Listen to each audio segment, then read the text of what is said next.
संत कृपेचा आध्यात्मिक सोहळा.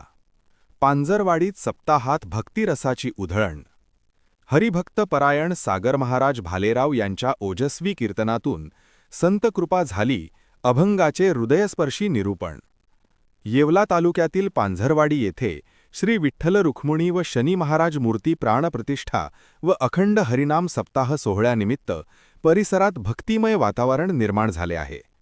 सप्ताहाच्या दुसऱ्या दिवशी भाविकांनी मोठ्या संख्येने उपस्थित राहून नामस्मरण व कीर्तनाचा लाभ घेतला. रामकृष्ण हरीच्या अखंड जयघोषाने संपूर्ण परिसर दुमदुमून गेला.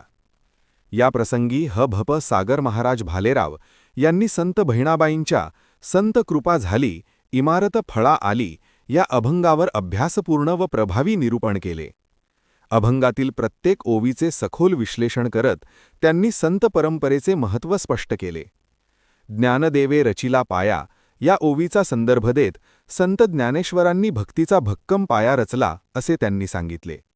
नामातयाचा किंकर या ओवीतून संत नामदेवांनी नामस्मरणाची परंपरा दृढ केली असे नमूद केले. तसेच जनार्दन एकनाथ खांब दिधला भागवत या ओळीवर भाष्य करत भागवत धर्मातील समता, दया आणि समाजप्रबोधनाचा संदेश अधोरेखित केला. तुका झालासे कळस या ओवीचे निरूपण करताना संत तुकाराम महाराजांनी अभंगवाणीतून भक्तीच्या मंदिराला कळस चढविला असे त्यांनी स्पष्ट केले. भजन करा सावकाश या संदेशातून संयम, श्रद्धा आणि सातत्यपूर्ण नामस्मरण यांचे महत्त्व पटवून देत महाराजांनी उपस्थितांना भक्तिमार्गाचा स्वीकार करण्याचे आवाहन केले. ह.भ.प. सागर महाराज भालेराव यांचे प्रभावी निरूपण, भाविक मंत्रमुग्ध. दुसऱ्या दिनी झालेल्या या कीर्तन सोहळ्यात ह.भ.प. सागर महाराज भालेराव यांच्या ओजस्वी व अभ्यासपूर्ण वाणीने भाविक अक्षरशः मंत्रमुग्ध झाले. संत विचारांचा सामाजिक व आध्यात्मिक संदेश देत त्यांनी समाजात समता, बंधुता आणि सद्भावनेची गरज अधोरेखित केली.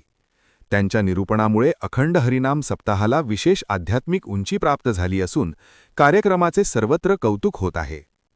News bureau report. Eknath Bhalerao, Saigaon.